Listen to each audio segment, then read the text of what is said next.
Selamat pagi, jemaat yang dikasihi Tuhan. Apakah semuanya sehat? Puji Tuhan. Sebelum ibadah dimulai, saya mengharapkan setiap kita menonaktifkan HP-nya agar dering dan notifikasi tidak mengganggu ibadah kita.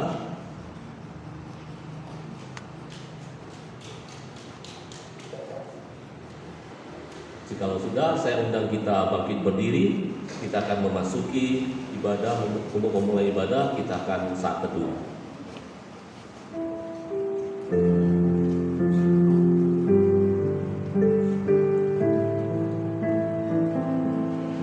Yesus berkata, "Marilah kepadaku semua yang letih lesu dan berbeban berat. Aku akan memberi kelegaan kepadamu."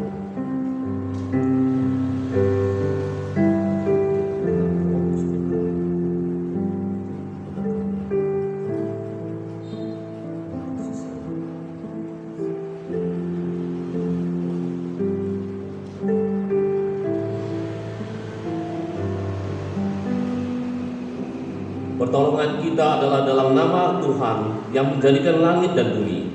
Kasih karunia dan damai sejahtera dari Allah Bapa kita dan dari Tuhan Yesus Kristus menyertai kamu. Mari bersama kita memuji lagu nomor 8, Puji Tuhan yang Maha Kuasa.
Bacaan bertanggapan dari Mazmur nomor 119 ayat yang pertama hingga ayat yang ke-6.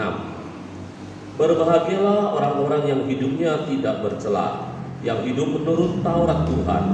Berbahagialah orang-orang yang berpegang perkataan-perkataannya, yang menjadi dia segenap hati, yang juga tidak melakukan kejahatan, tetapi yang hidup menurut jalan-jalan yang ditunjukkannya.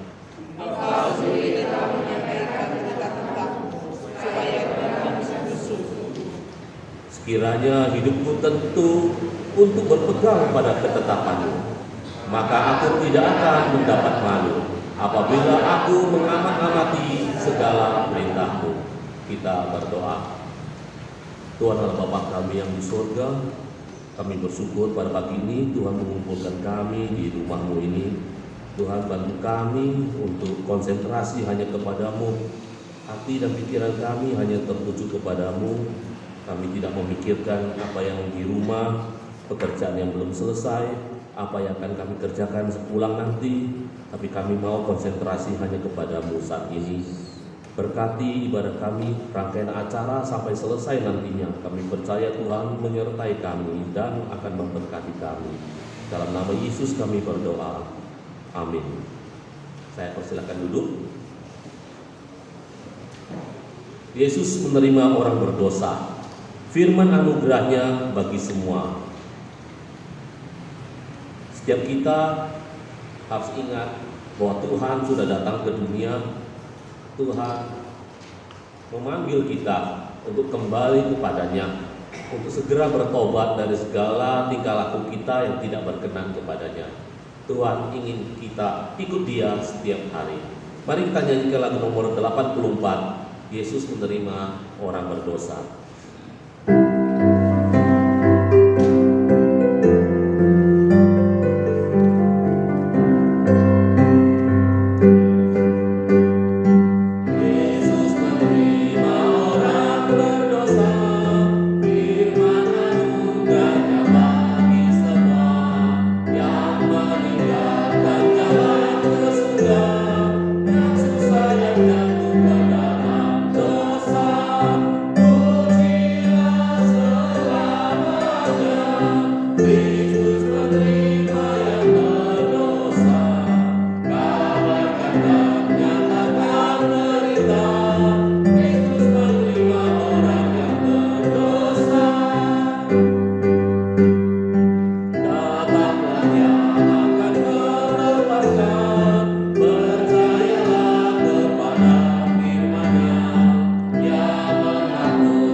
Kristus menerima orang berdosa, walau aku penuh dengan noda.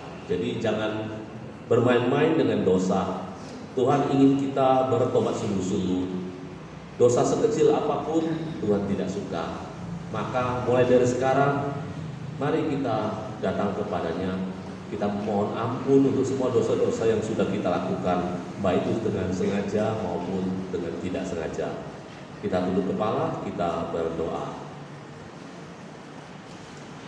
Tuhan dan Bapa kami yang baik, kami datang ke hadirat-Mu, memohon ampun untuk semua dosa-dosa yang sudah kami lakukan. Kami juga membawa semua kelakuan kami yang tidak berkenan kepada Tuhan. Kami yang gampang marah, kami yang malas, kami yang menggampangkan segala macam masalah, kami yang suka menunda-nunda pekerjaan. Tuhan, tolong ampuni kami, rubahlah kami. Kami percaya bahwa Tuhan sanggup merubah karakter kami. Sedikit demi sedikit kami mau dan yakin akan diubah oleh Tuhan, sehingga kami boleh meneladani Tuhan Yesus. Sedikit demi sedikit kami mau menyerupai Tuhan yang sabar, yang penuh kasih. Tuhan tolong, biarlah dosa-dosa kami dijauhkan dari kami, keinginan-keinginan dosa dijauhkan dari kami. Kami hanya mau memandang kepada Tuhan, kami hanya mau berjalan beriring kepada-Mu. Tolong kami Bapa yang lemah ini. Kami percaya Tuhan yang Maha Kuasa sanggup merubah kami. Tolong kami Bapa, kami buka hati dan pikiran kami. Kami percaya Tuhan bertahta dalam diri kami, memimpin hidup kami, memerintah apa yang boleh kami lakukan dan yang tidak boleh kami lakukan. Terima kasih Bapa, terpujilah nama-Mu. Dalam nama Yesus kami berdoa bersyukur. Amin.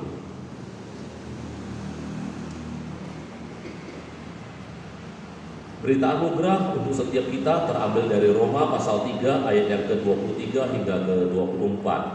Karena semua orang telah berbuat dosa dan telah kehilangan kemuliaan Allah, dan oleh kasih karunia telah dibenarkan dengan cuma-cuma karena penebusan dalam Kristus Yesus. Petunjuk hidup baru terambil dari Kolose pasal 3 ayat yang ke-15 hingga yang ke-16. Hendaklah damai sejahtera Kristus memerintah dalam hatimu, karena untuk itulah kamu telah dipanggil menjadi satu tubuh, dan bersyukurlah. Hendaklah perkataan Kristus diam dengan segala kekayaannya di antara kamu, sehingga kamu dengan segala hikmat mengajar dan menegur seorang akan yang lain. Dan sambil menyanyikan mazmur dan puji-pujian dan nyanyian rohani, kamu mengucap syukur kepada Allah di dalam hatimu. Terpujilah Tuhan yang telah menolong kita, yang menebus kita dengan cuma-cuma. Mari kita memuji Tuhan, kita mengucap syukur, terima kasih Tuhan.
Saya undang kita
kita, sehingga kita boleh ditebus dosa-dosa.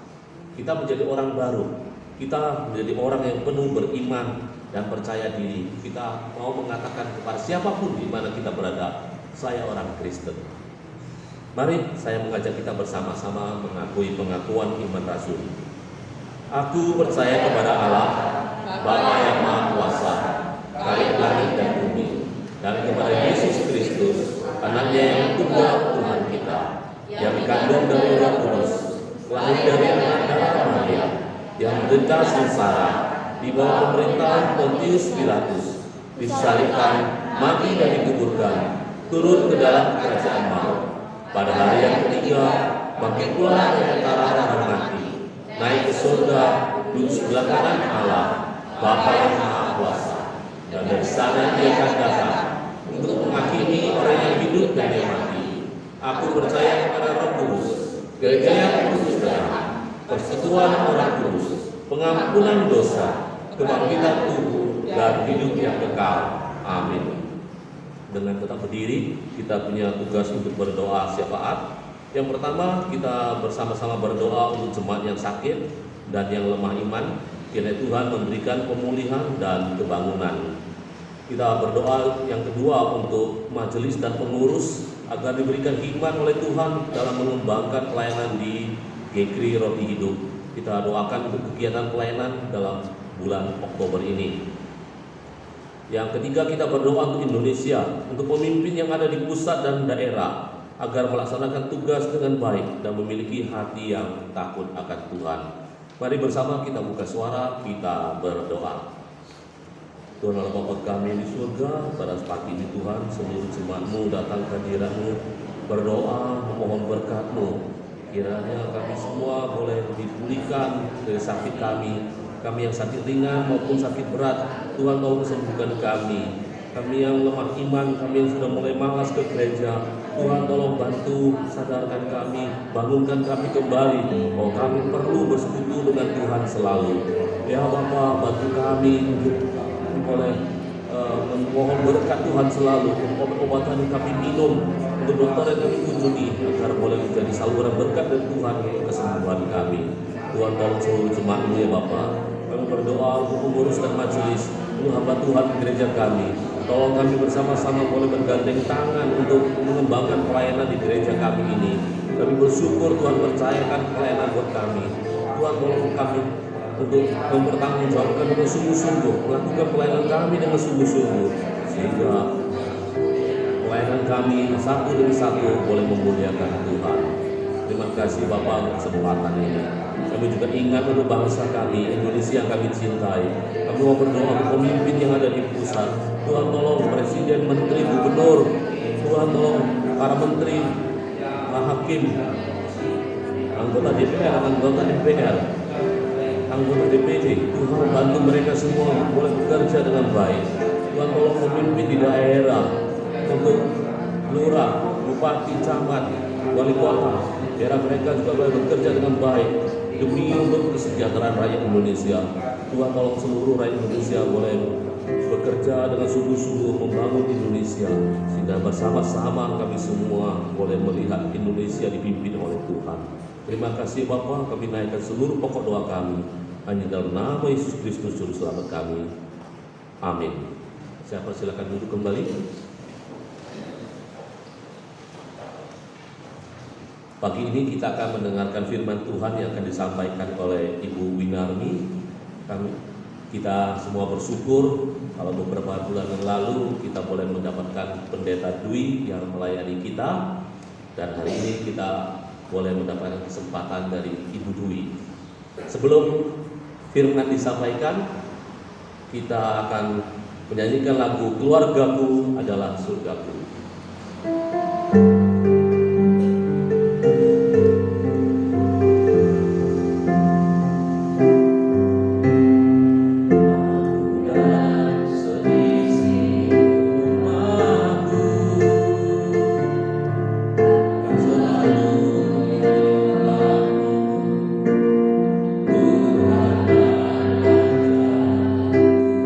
Di dalam kasih karunia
pagi hari ini saya berada di sini. Mungkin Bapak Ibu pertama kali bertemu dengan saya, tetapi tempat ini sangat familiar buat saya karena beberapa tahun saya pernah tinggal di sini ya. Bapak Ibu, bersyukur pagi hari ini saya akan berbagi berkat dengan jemaat tempat ini. Mari sebelumnya kita akan berdoa. Bapa di sorga, kami mengucap syukur kepada Tuhan pada pagi hari ini. Bersama dengan sidang jemaat-Mu di tempat ini, kami boleh bersama datang dalam hadirat-Mu, dan biarlah segala pujian dan kemuliaan yang telah kami naikkan semuanya bagi kemuliaan nama Tuhan. Sekarang kami rindu untuk merenungkan kebenaran firman Tuhan. Kiranya Roh Kudus menolong dan membimbing kami dan membukakan kepada kami kebenaran-kebenaran-Mu ya Tuhan. Dan kebenaran-Mu itu akan hidup di dalam kehidupan kami, membawa kami semakin bertumbuh di dalam mengikut Tuhan, membawa kami semakin hidup memperkenankan Tuhan. Berkati waktu kami pada saat ini dan berkati seluruh sidang jemaat-Mu yang bersama-sama pada pagi hari ini. Dalam nama Tuhan Yesus Kristus kami berdoa. Amin. Bapak Ibu, mari kita merenungkan kebenaran firman Tuhan. Kita membaca dari kitab Mazmur 128 ayat 1 sampai 6. Mazmur 128 ayat 1 sampai 6. Saya akan membacakan untuk kita semua. Berkat atas rumah tangga, nyanyian ziarah. Berbahagialah setiap orang yang takut akan Tuhan, yang hidup menurut jalan yang ditunjukkannya. Apabila engkau memakan hasil jerih payah tanganmu, berbahagialah engkau dan baiklah keadaanmu. Istrimu akan menjadi seperti pohon anggur yang subur di dalam rumahmu. Anak-anakmu seperti tunas pohon zaitun sekeliling mejamu. Sesungguhnya demikianlah akan diberkati orang laki-laki yang takut akan Tuhan. Kiranya Tuhan memberkati engkau dari Sion, supaya engkau melihat kebahagiaan Yerusalem seumur hidupmu, dan melihat anak-anak dari anak-anakmu, damai sejahtera atas Israel. Bapak Ibu, tema firman Tuhan pada hari ini adalah suami teladan iman atau imam dalam keluarga. Bapak Ibu, semua orang memiliki kerinduan untuk keluarganya diberkati oleh Tuhan. Benar Bapak Ibu? Kira-kira berkat seperti apa yang Bapak Ibu harapkan bagi keluarganya? Mungkin berkat yang diharapkan semua keluarga selalu sehat gitu ya, atau anak-anak mendapat prestasi dan berbagai macam penghargaan, memiliki usaha dan pekerjaan yang mapan, anak-anak bertemu dengan pasangan hidupnya yang baik dan sukses dalam kehidupannya. Salah satu contoh-contohnya seperti itu biasanya ya.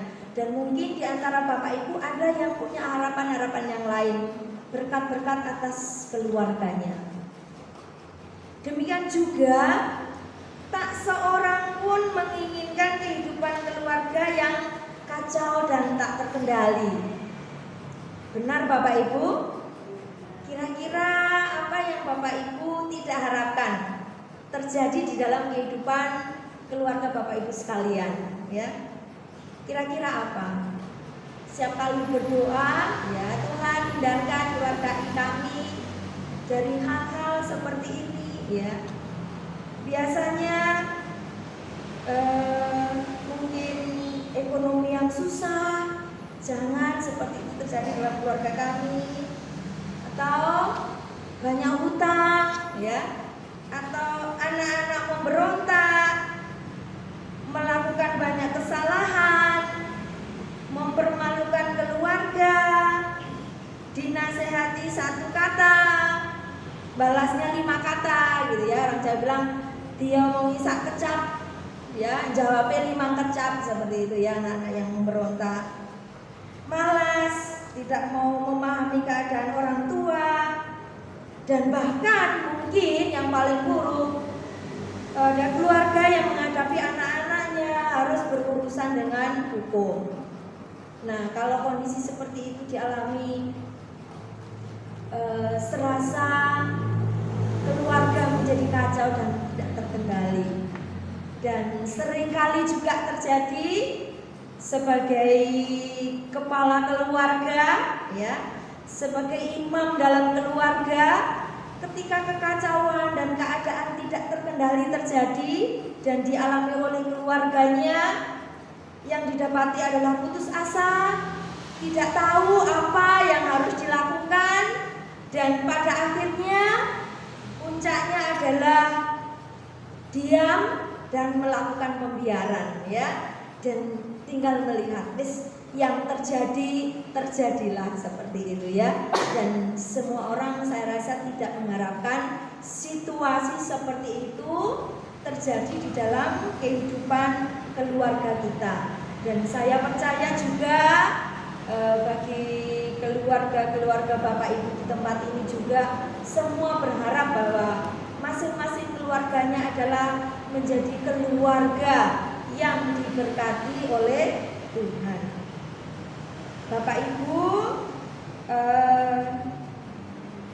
jika demikian, kira-kira apa ya yang dapat kita lakukan supaya kita memiliki keluarga yang diberkati oleh Tuhan?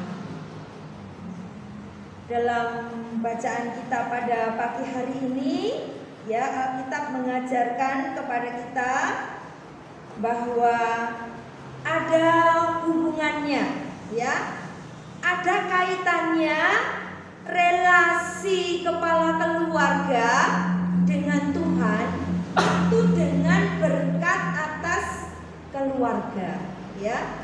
Di dalam ayat yang keempat, sesungguhnya demikianlah akan diberkati orang laki-laki yang takut akan Tuhan.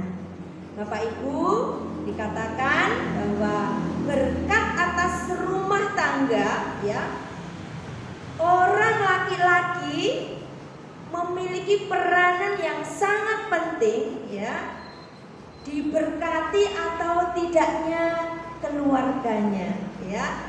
Saya di sini berdiri sebagai wanita, ya, tapi nggak berarti, ya. Ayat 4 jelas mengatakan, demikianlah, ya, diberkati orang laki-laki yang takut akan Tuhan. Artinya, bapak-bapak yang sekarang, ya, sebagai kepala keluarga, sebagai suami, bahkan mungkin rekan-rekan pemuda yang nanti berkeluarga akan menjadi kepala keluarga, akan menjadi suami, menjadi ayah bagi anak-anaknya, ya, menjadi satu penekanan tersendiri.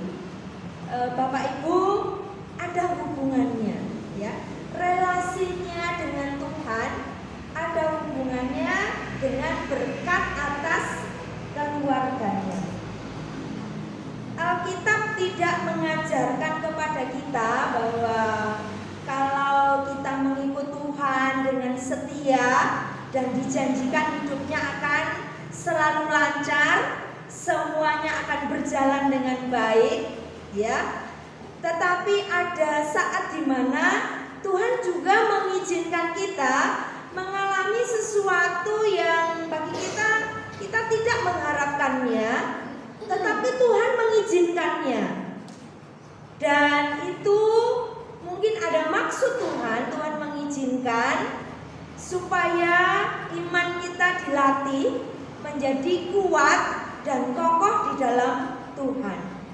Tetapi fakta yang lain juga di dalam kebenaran Alkitab, bahwa tidak menutup kemungkinan bahwa ada hal-hal tertentu terjadi di dalam kehidupan kita, bahkan mungkin dialami oleh keluarga kita, dan itu mungkin aja tidak kita harapkan, buruk, atau yang tadi saya katakan sebuah kekacauan dalam keluarga dan kemudian tidak terkendali.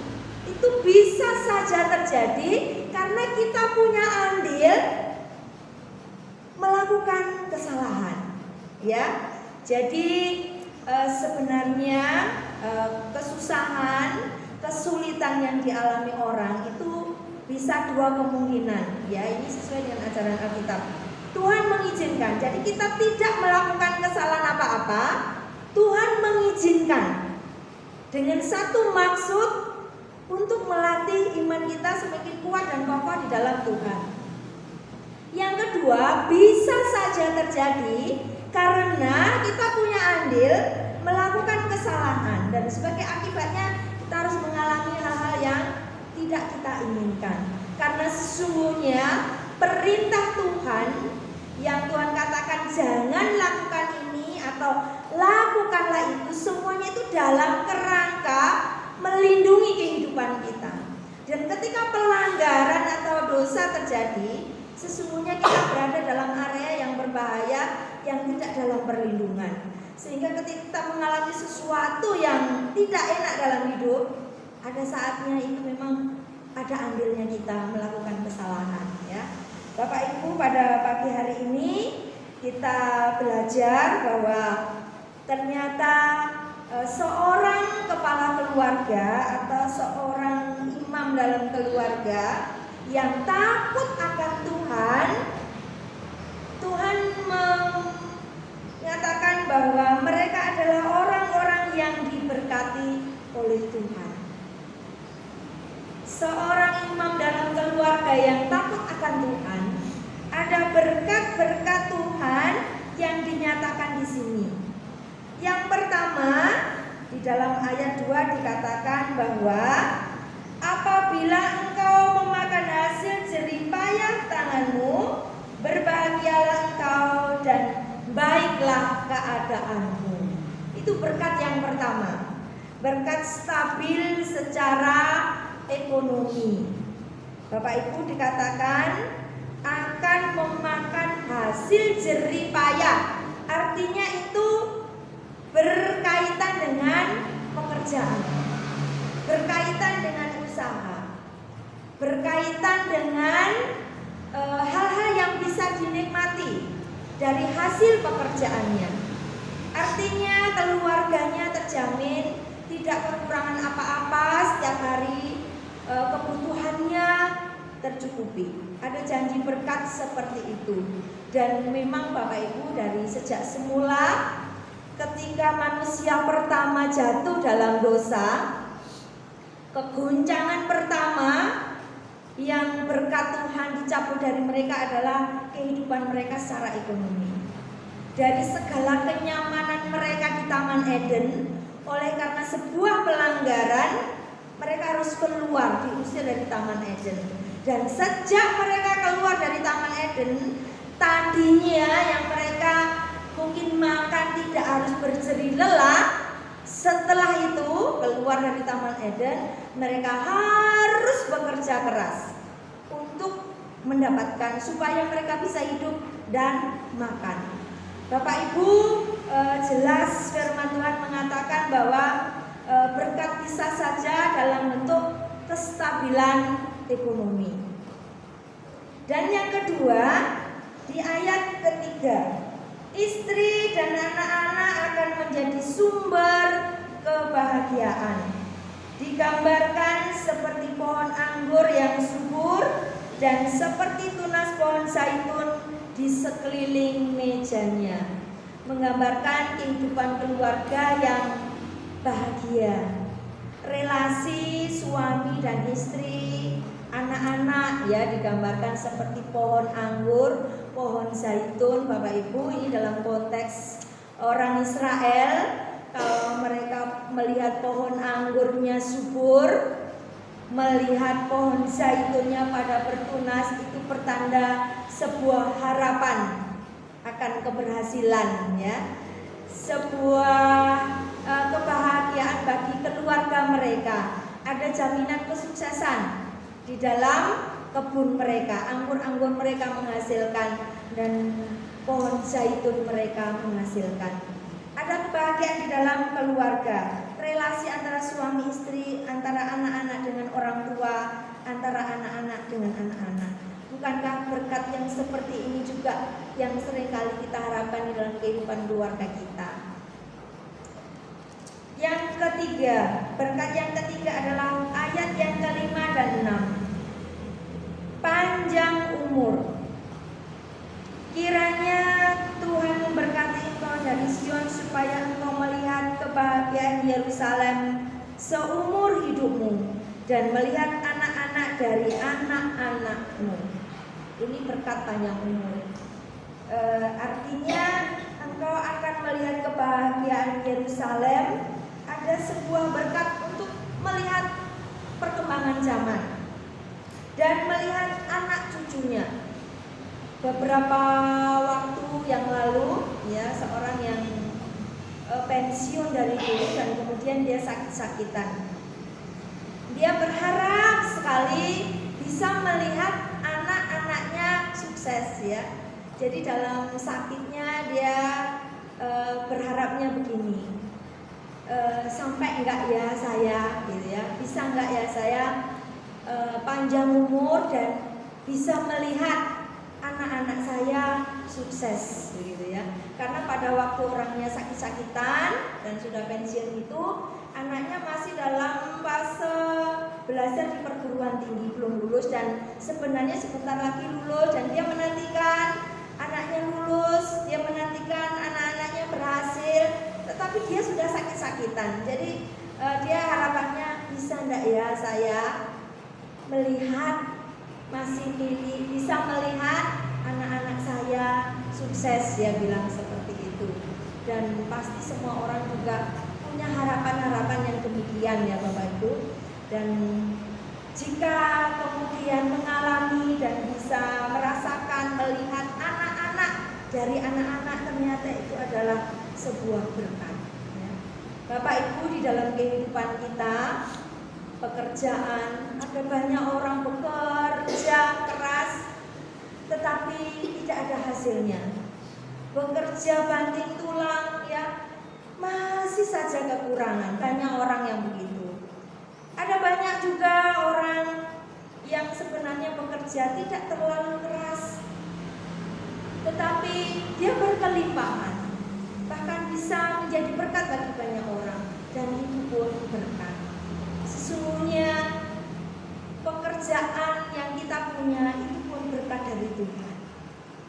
Dan di dalam kehidupan keluarga pada hari ini kita diingatkan semuanya itu ada hubungannya dengan relasi imam dalam keluarga dengan Tuhan.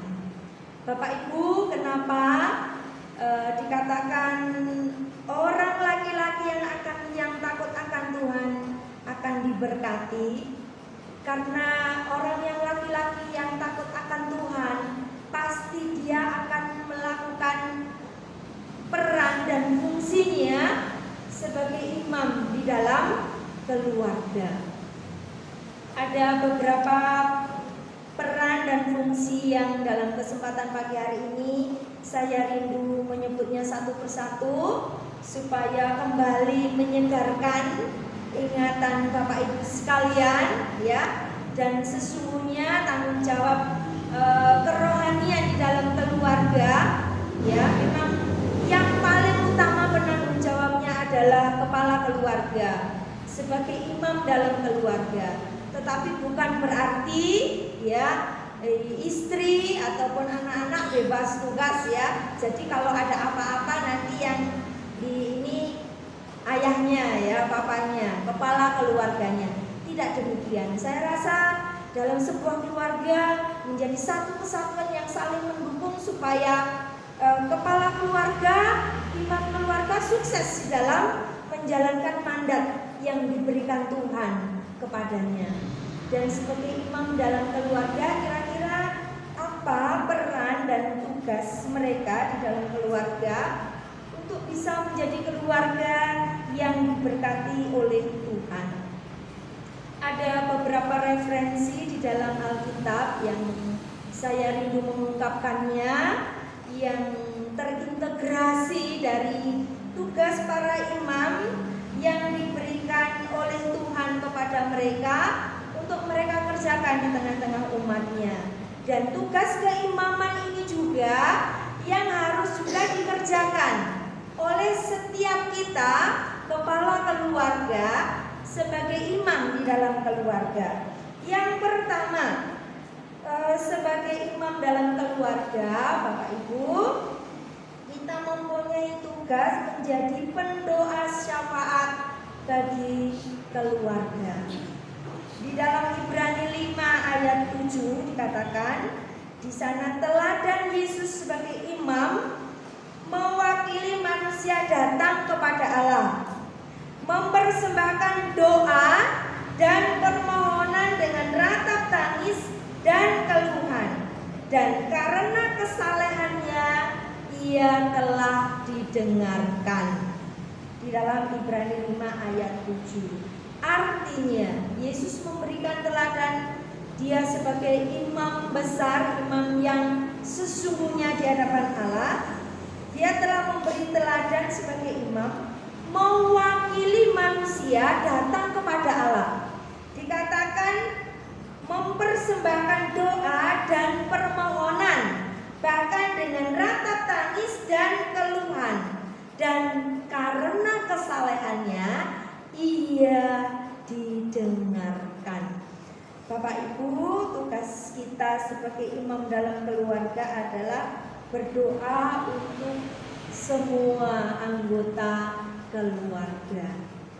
Permisi tanya, apakah kita sudah mengerjakannya selama ini? Ya, berdoa syafaat untuk semua anggota keluarga.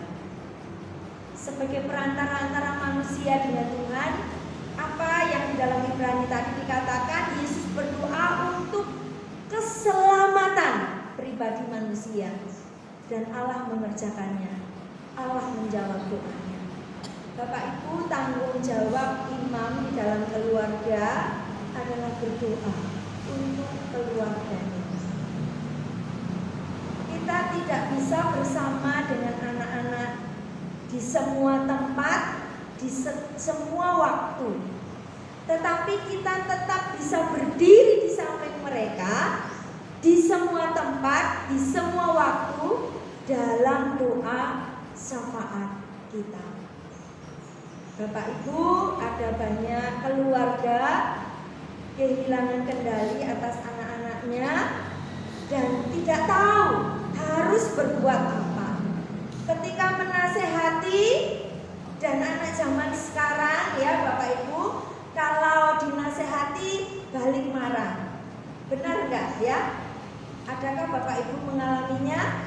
Dan ketika orang tua melihat ketika anaknya mulai lain-lain gitu ya, biasa kita rasa biasanya itu seperti ini, kok itu mulai tidak tahan di rumah ya, mulai dengan kelompok-kelompoknya, arah-arahnya ya. Biasanya orang tua yang peka akan mulai bersuara dan menasehati, dan kebanyakan anak sekarang tidak mudah untuk diberi masukan, balik marah. Nah, orang tua kalau anaknya balik marah, ada yang kemudian diam dan mundur ya, tidak melakukan apa-apa, dan kemudian melakukan pembiaran. Dan jika itu terus-menerus dibiarkan, ya tidak menutup kemungkinan anak kemudian akan menjadi salah jalan, salah pergaulan, dan ada banyak kemungkinan yang terjadi. Dan mungkin banyak air mata yang harus kita keluarkan untuk menangisi kesalahan mereka, dan mereka pun juga harus menanggung akibatnya. Dan begitu panjang, begitu rumit kehidupan keluarganya. Dan salah satu peran kita sebagai imam dalam keluarga adalah berdoa syafaat kepada mereka. Dalam kesungguhan dan kesalehan, mari kita meneladani apa yang Tuhan Yesus sudah lakukan untuk kita sebagai imam, sebagai perantara, sebagai pendoa syafaat kita di hadapan Allah. Yang kedua, Bapak Ibu, peran dan fungsi imam di dalam keluarga adalah seperti yang tercatat dalam 2 Tawarik 13 ayat 11, bahwa imam dalam keluarga adalah bertanggung jawab mendirikan ibadah di dalam keluarga. Setiap pagi, setiap petang mereka membakar bagi Tuhan korban bakaran dan ukupan dari wangi-wangian, menyusun roti sajian di atas meja yang tahir, dan mengatur kandil emas dengan pelita-pelitanya untuk dinyalakan setiap petang. Beberapa bagian ayat dalam kitab Imamat juga ulang-ulang dikatakan korban api-apian yang baunya menyenangkan bagi Tuhan. Bapak Ibu, ini maksudnya gambarannya begini, mendirikan ibadah. Jadi para imam dalam jemaah Israel, ya, peran dan fungsinya adalah mendirikan ibadah tiap-tiap hari di tengah-tengah jemaah. Dan salah satunya adalah korban sajian. Dalam korban sajian, ukupan ini, ya, sajian itu kalau istilahnya kita seperti sajen, ya. Ada banyak agama-agama setiap hari memberikan sajen. Sesungguhnya basic agama Yahudi juga setiap hari mereka memberikan sajen, persembahan ukupan. Persembahan ukupan itu seperti dupa, wangi-wangian yang dibakar dan kemudian asapnya membubung. Dan dalam kitab Imamat dikatakan korban api-apian yang asapnya membubung ini baunya menyenangkan bagi Tuhan. Itu ibadah tiap-tiap hari yang harus mereka lakukan. Dan sesungguhnya Bapak Ibu sebagai imam dalam keluarga mempunyai tugas juga mendirikan ibadah di dalam keluarga. Ibadah di dalam keluarga, kalau zaman sekarang mungkin kita tidak harus membuat sajen, ya. Ada agama-agama tertentu yang sampai sekarang rajin membuat sajen, ya Bapak Ibu. Mereka dengan ciri khas rumahnya di depan itu ada tempat sajen. Tiap hari mereka itu harus menyediakan sajen, dan mereka begitu setia. Kalau mereka nggak menyediakan sajen, mereka takut akan ada apa-apa seperti itu, ya. Jadi punya nggak punya, mereka akan cari buah, cari apa yang mereka bisa taruh di tempat sajen mereka.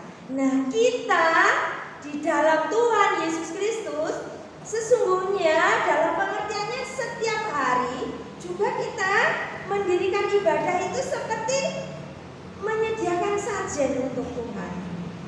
Dalam ketertumbukan dan penyembahan kita, bahwa setiap hari, setiap waktu kita tunduk dan menyembah hanya kepada Tuhan kita. Cuman bentuknya kita nggak harus membuat sajen, nggak harus membakar wangi-wangian seperti pada zaman Israel ini. Tetapi perlu dengan keluarga berkumpul.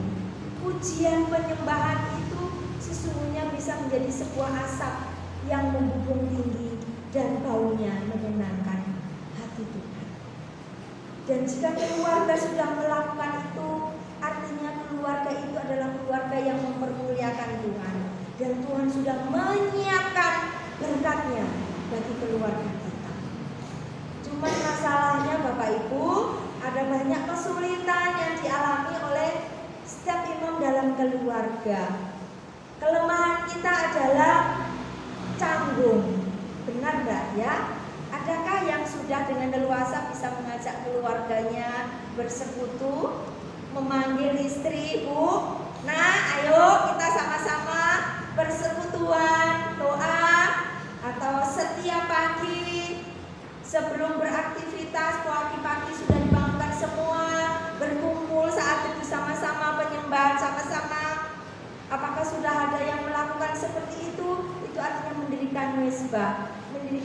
ibadah di dalam keluarga. Seringkali budaya kita canggung ya, kalau mau manggil itu ragu-ragu gitu ya. Padahal sesungguhnya ya, kalau istri anak-anak dipanggil tuh pasti mau. Coba saya tanya ibu-ibu, anak-anak ya, kalau dipanggil bapak-bapak untuk bersekutu sama-sama di rumah, kira-kira mau? Atau sama-sama canggung ya, karena saya melihat begini ya, ada banyak sekali anak-anak Tuhan dalam pernikahan, mereka berhasil membawa orang yang tidak seiman dan kemudian ikut percaya Tuhan Yesus. Tetapi kemudian kelemahannya adalah ketika sudah membentuk sebuah keluarga, ada sebuah pembiaran. Jadi yang penting ikut aja ke gereja gitu ya, nanti biar di gereja ya dengar sendirilah yang diajarkan pendetanya apa, nanti biar lama-lama dia mengerti, lama-lama dia beriman. Padahal di rumah sesungguhnya punya tanggung jawab untuk membawa dia di dalam Tuhan, mengajaknya berdoa, mengajaknya bersama membaca firman Tuhan. Dan budaya kita canggung, menyelesaikan masalah aja seringkali kita sulit untuk duduk bersama dan bicara ya. Biasanya apalagi kalau orang Jawa ya, biasanya kalau sudah bermasalah dengan pasangan atau anaknya, terus betah-betahan ya, mau berapa hari dan siapa yang bisa duluan menyapa. Karena tidak biasa duduk bersama dan berkomunikasi. Dan tetapi ini tugas kita sebagai imam dalam keluarga untuk memanggil anggota keluarganya bersekutu bersama-sama mendirikan ibadah di dalam keluarga. Itu tugas yang kedua. Yang ketiga Bapak Ibu, tugas imam keluarga adalah mengajarkan Taurat atau firman Tuhan. Di dalam Hosea 4 ayat 1 sampai 19, di sana dengan keras Allah menegur para imam, sebuah teguran dan kemarahan Tuhan terhadap para imam yang tidak menjalankan fungsinya, tidak mengajarkan perintah Tuhan, dikatakan tidak menegur dan tidak mengingatkan dosa dan pelanggaran yang telah dilakukan umatnya. Sebagai kepala keluarga, sebagai imam di dalam keluarga, Bapak Ibu, kita mempunyai tugas bukan hanya sebagai pendoa syafaat, mendirikan ibadah, tetapi juga mengajarkan firman Tuhan. Seringkali kalau suruh renungan, mungkin kalau suruh membuat ibadah di rumah, aku ini bingung loh ya. Kalau mau mengajarkan firman Tuhan, apa yang mau saya ajarkan gitu. Saya nggak bisa ngomong depan istri anak-anak. Sekarang fasilitas itu banyak sekali Bapak Ibu ya, baik itu melalui aplikasi di HP, setiap hari itu diperbaharui renungannya. Ada buku-buku renungan. Kalau kita merasa tidak bisa menjabarkannya, tidak usah dijabarkan, sudah jelas, dibacakan aja, yang penting bisa membaca. Kalau kita ayahnya tidak bisa membaca, anaknya pasti bisa membaca. Dibacakan sama-sama dalam persekutuan keluarga. Itu dalam bentuk firman Tuhan. Dan sesungguhnya satu proyek besar yang juga harus dikerjakan imam dalam keluarga adalah bukan hanya mengajarkan firman Tuhan tentang perintah Tuhan atau larangan Tuhan. Yang paling utama adalah mengajarkan tentang Injil Tuhan. Memastikan bahwa seluruh keluarga sudah mendengarkan Injil keselamatan di dalam Kristus. Dan diharap ini tidak malu-malu untuk berbicara secara pribadi dengan anaknya, berbicara secara pribadi dengan istrinya, berbicara tentang kepastian keselamatan di dalam Tuhan Yesus Kristus. Bapak Ibu, apakah ini sudah kita kerjakan di dalam keluarga kita masing-masing? Ataukah kita ya hanya berharap setiap minggu anak-anak sekolah minggu, semakin besar ikut remaja, pemuda, nanti ikut ibadat jemaat, berharap melalui tahap-tahap itu mereka mendengarkan Injil dan mengambil keputusan untuk menerima keselamatan di dalam Tuhan. Dan sebagai imam dalam keluarga, kita hanya berharap dan tidak melakukan penginjilan sendiri, ya. Ini penting sekali. Bahkan apalagi ada beberapa keluarga yang kemudian anaknya mundur, ya, karena pergaulan atau karena teman hidupnya kemudian mengalah dan meninggalkan iman kekristenannya. Banyak sekali keluarga Kristen melakukan pembiaran, tidak secara tidak kemudian mengingatkan kembali tentang Injil keselamatan di dalam Kristus. Bapak Ibu, saya punya anak nomor 2 itu waktu SD, manis sekali. Dia banyak bertanya tentang keselamatan di dalam Kristus, dan kepada anak-anak saya berkesempatan untuk memperkuat, ya, tentang Injil keselamatan di dalam Tuhan Yesus. Dan itu pun ketika mereka memasuki masa remaja, saya melihat masih tidak mudah. Ada begitu banyak guncangan dalam kehidupan anak-anak. Dan sekarang ini saya hanya terus melakukan peran saya dalam doa syafaat, berdoa supaya mereka kuat dalam tantangannya, supaya umat mereka tetap menang. Seperti itu Bapak Ibu, kita tidak tahu apa yang akan terjadi pada esok hari. Mumpung masih ada kesempatan, anak-anak bersama dengan kita, istri bersama dengan kita, beranikan diri untuk berbicara tentang Injil kepada mereka. Karena itu tugas dan peran kita sebagai imam di dalam keluarga. Kemudian yang keempat, tugas dari imam di dalam keluarga adalah memberikan doa berkat. Bapak Ibu, dalam Bilangan 6 ayat 22 sampai 27, secara jelas Allah memerintahkan kepada para imam untuk memberikan berkat kepada umatnya. Dan bunyi berkatnya pun jelas, Tuhan memberkati engkau dan melindungi engkau. Tuhan menyinari engkau dengan wajahnya dan memberi engkau kasih karunia. Tuhan menghadapkan wajahnya kepadamu dan memberi engkau damai sejahtera. Sebagai orang tua, sebagai imam dalam keluarga, satu tugas kita adalah memberkati keluarga kita, memberkati anak-anak kita. Apakah Bapak Ibu sudah melakukannya di dalam keluarga?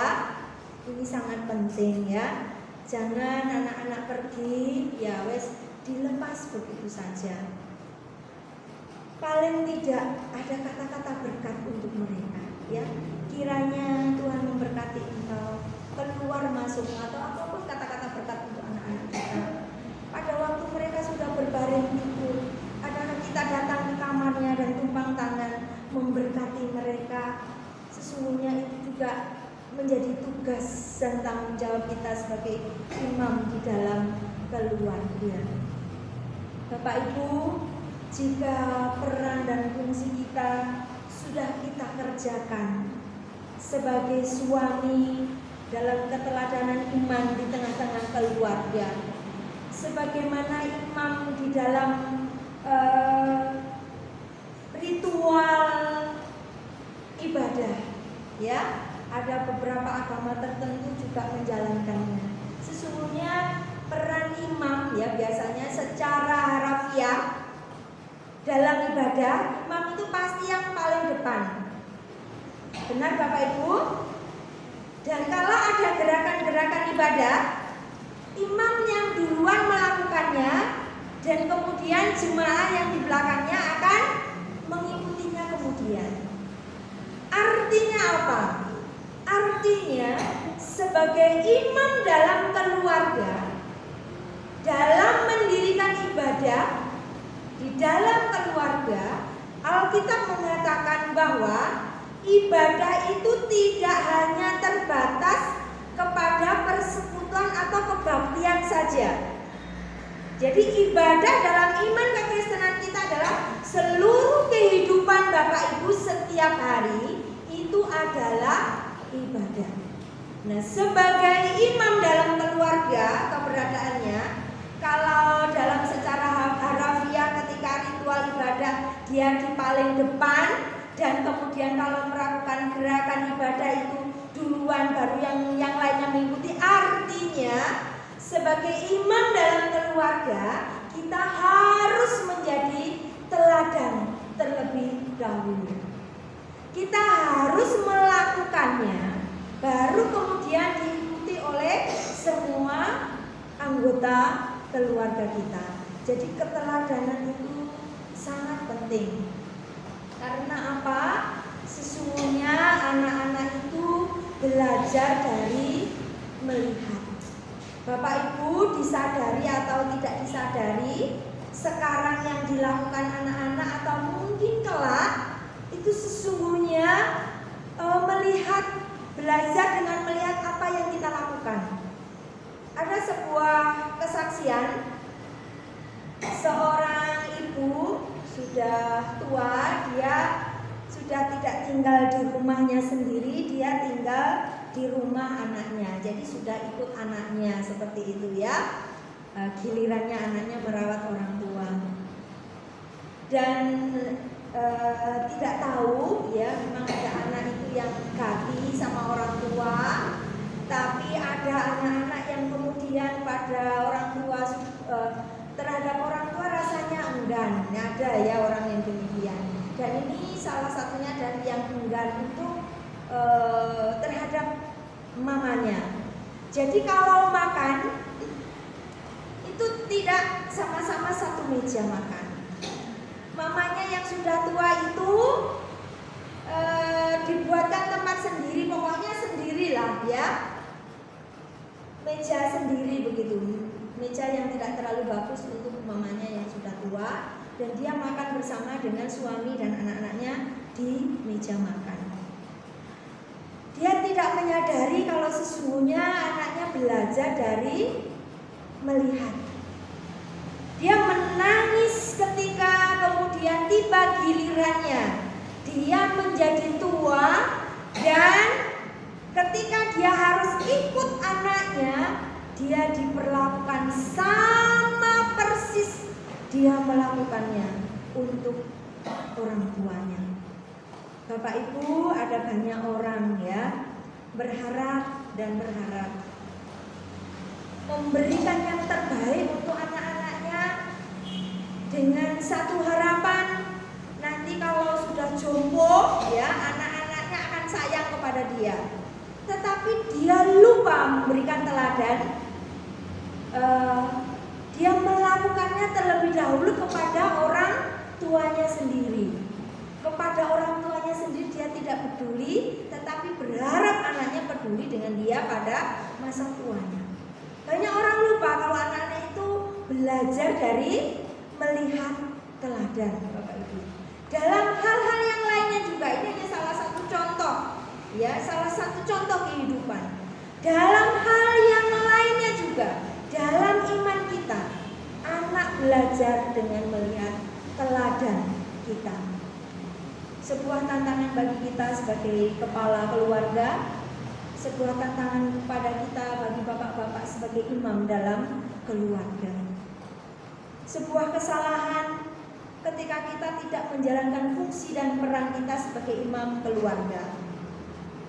Kesalahan lagi setingkat lebih tinggi ketika terjadi kekacauan dalam keluarga karena kita tidak menjalankan peran dan fungsi kita sebagai pendoa syafaat, mendirikan ibadah dalam keluarga, atau mengajarkan firman Tuhan di dalam keluarga, dan kemudian anak-anak tumbuh dengan kehidupan mereka yang tidak terkendali, ada pemberontakan, ada yang membuat malu keluarga dan sebagainya, dan kita tidak tahu apa yang harus kita perbuat dan kemudian hanya diam. Tetapi yang paling fatal, Bapak Ibu, kesalahan yang paling fatal dari seorang imam dalam keluarga adalah kalau dia menutup berkat bagi keluarganya dan menciptakan sebuah lingkaran dosa. Ini yang harus dihindari dan yang harus dijauhi oleh kita sebagai imam dalam keluarga. Kenapa? Tadi saya tersentuh dengan satu kalimat dari pembawa acara. Tuhan tidak suka dengan dosa sekecil apapun. Amin dan benar Bapak Ibu. Kenapa? Karena sekecil apapun dosa dalam kehidupan kita itu berdampak. Kalau di dalam Mazmur 128 dikatakan bahwa berbahagialah orang laki-laki yang takut akan Tuhan, dia akan diberkati. Sebaliknya juga ya, jikalau kita sebagai imam keluarga melakukan dosa dan pelanggaran di dalam kehidupan kita, sesungguhnya bukan berkat Tuhan yang akan datang di dalam keluarga, tetapi bisa jadi berkat Tuhan itu akan tertutup. Dan itu sungguh sangat disayangkan kalau penyebabnya adalah imam di dalam keluarga sendiri yang melakukan kesalahan. Kenapa Bapak Ibu? Itu saya bisa mereferensikannya sejak pelanggaran manusia di Taman Eden, ya, dampaknya, ya, dosa dan melanggarnya mereka harus diusir dari segala kenyamanan di Taman Eden dan harus hidup sengsara. Sesungguhnya setiap pelanggaran pun akan berdampak begitu, akan semakin membuat kita jauh dari sumber berkat itu.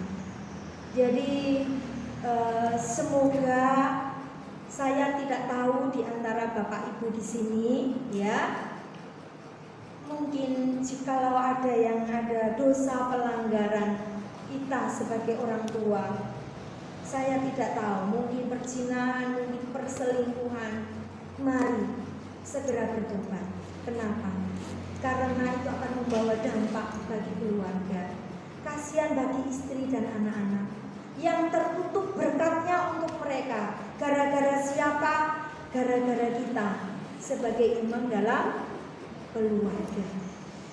Karena kembali bahwa sesungguhnya berkat Tuhan dalam Mazmur 128 ini berkaitan sekali dengan relasi kita dengan Tuhan.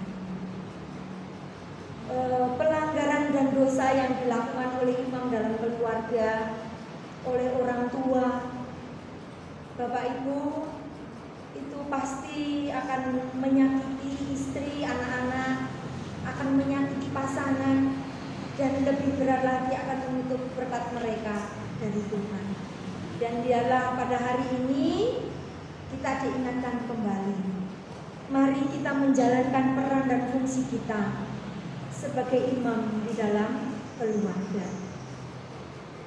Dan tidak terlambat.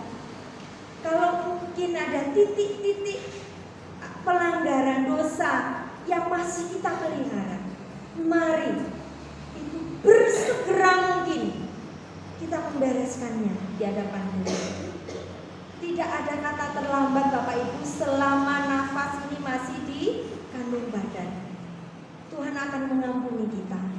Jangan kita mempunyai prinsip, saya ini percaya Tuhan Yesus, hidup di dalam anugerah bukan karena perbuatan baik. Jadi kalau saya berbuat dosa tidak apa-apa, nanti Tuhan akan mengampuni.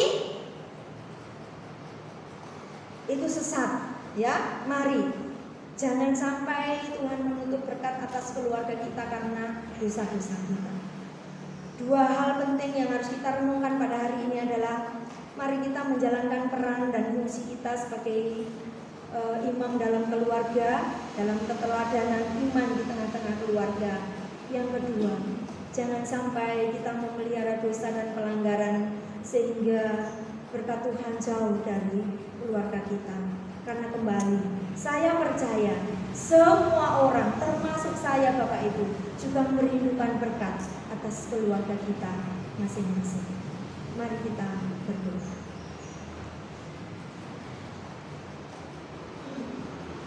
Bapa di surga, kami mengucap syukur kepada Tuhan untuk kesempatan hari ini. Seberapa hamba-Mu telah menyampaikan dengan kalimat-kalimat, kiranya terlebih dari itu, ada Roh Kudus Tuhan yang akan terus berbicara kepada setiap kami masing-masing dalam keluarga kami. Untuk mulai hari ini kami mengambil tanggung jawab dan peran kami membawa keluarga kami menjadi penyembah-penyembah yang benar kepada Tuhan. Dan selebihnya ya Tuhan, Engkau akan mengerjakannya dan berkat-berkat-Mu atas keluarga kami. Di dalam nama Tuhan Yesus Kristus kami berdoa. Amin. Terima kasih, saya sampaikan kembali. Yang sudah kita dapatkan, biarlah kita mulai hari ini, mulai malam ini, kita kembali aktifkan ibadah keluarga kita. Jangan ragu-ragu lagi, yang beda kota sudah bisa memanfaatkan video call. Nanti saya juga akan mencoba video call dengan anak saya. Ya, mari, tidak ada kata-kata terlambat seperti kata ibu. Sekarang kita diberi kesempatan untuk memberikan persembahan. Mari kita nyanyikan lagu 212, Setia, Setia, sambil persembahan dijalankan. Sehingga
Mohon penginjil Averius yang memimpin kita.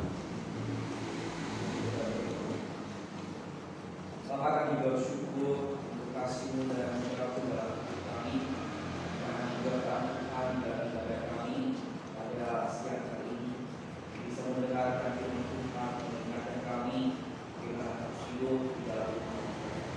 Karena ibadah kami juga Tuhan kami memberikan persembahan ya Tuhan.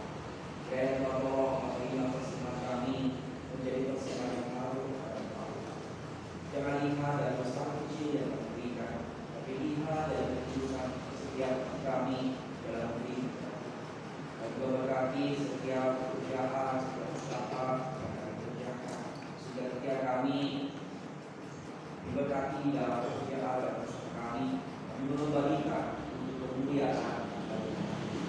Tapi setiap jemaat kami dan seluruh jemaat-Mu dalam setiap hari ini persembahan kami yang terima sesuai dengan kehendak-Mu, pakai warna tulis para pengurus yang ada dalam mengelola persembahan ini, dan persembahan ini diberikan sesuai dengan dalam nama Yesus menurut mengucap syukur. Amin. Amin. Saya akan membacakan pengumuman buat setiap kita. Yang pertama, kami seluruh jemaat mengucapkan terima kasih kepada Ibu Penginjil Binari Mijak Niko yang sudah melayani kami. Beliau adalah hamba Tuhan dari Gereja Kristen Kalam Kudus Kesamben. Terima kasih atas pelayanannya, Tuhan Yesus memberkati. Dan juga terima kasih untuk Bapak Pendeta Dwi yang hari ini hadir dan nanti akan memberkati kita dalam doa berkat. Bukan Bapak Pendeta Dwi. Sorry. Ibadah sekolah minggu nanti akan dimulai setelah ibadah selesai. Ibadah rumah tangga pada hari Rabu tanggal 28 September jam 5:30 bertempat di rumah Ibu Kimbian, Jalan Ciliwung nomor 62. Renungan saya pimpin, kemudian liturgos akan dilayani oleh Ibu Muji Rahayu. Dihimbau seluruh jemaat untuk bisa datang beribadah bersama-sama. Kemudian untuk ibadah pemuda remaja Ora Ela Barat pada hari Sabtu tanggal 1 Oktober pada pukul 17.00 bertempat di Jalan Cokro Aminoto 160A. Renungan akan dibawakan oleh penginjil Averius. Liturgos akan dilayani Saudari Mimi, musik oleh Saudara Wisnu. Kemudian untuk minggu depan persembahan akan dijalankan 2 kali, yaitu untuk kas pembangunan dan untuk kas umum. Seluruh jemaat juga ingin mengucapkan selamat ulang tahun kepada Saudari Krisma yang berulang tahun pada tanggal 23 kemarin. Apakah Krisma hadir? Tidak hadir. Kiranya Tuhan Yesus memberkati dia. Laporan persembahan sudah tertera di dalam warta kita. Bapak Ibu yang sudah memberi persembahan bisa melihatnya. Jika ada kekeliruan bisa menghubungi bendahara untuk dikoreksi bersama. Untuk penata layanan minggu depan tanggal 2 Oktober, pengkhotbah akan dilayani oleh penginjil Averius Warubu, liturgos oleh Saudara Alan Bayu, kemudian musik dilayani Saudari Joy, backing vokal Ibu Suci dan Saudari Prilly. Yang melayani kolektor adalah Ibu Kimbian dan Saudari Lydia. Yang menjadi penyambut tamu adalah Bapak Ibu Purwanto. Demikian warta sudah saya bacakan. Saya undang kita bersama bangkit berdiri. Kita akan menyanyikan doxologi dan menerima doa berkat.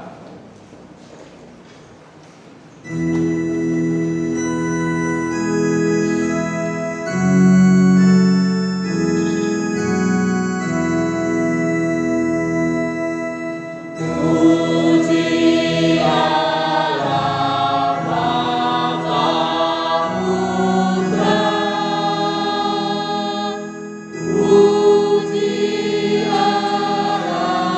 Roh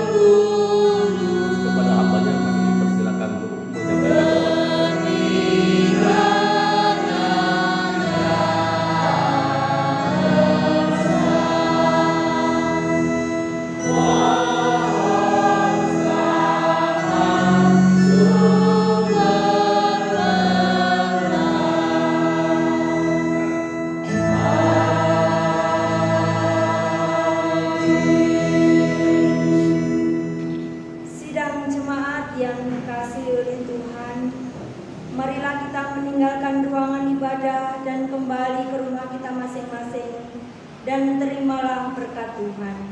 Kiranya kasih karunia dari Allah Bapa, kasih sayang yang sempurna dari Tuhan kita Yesus Kristus, penghiburan dan kekuatan dari Allah Roh Kudus menyertai kita sekalian, mulai hari ini sampai selama-lamanya. Maranatha, Tuhan Yesus datang kedua kalinya. Amin.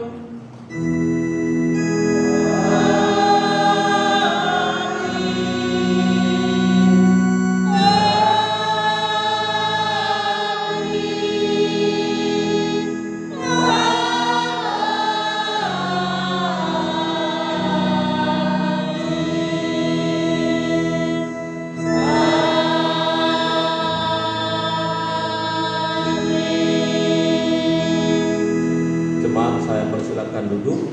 Saat teduh ibadah selesai dan sampai ketemu minggu depan.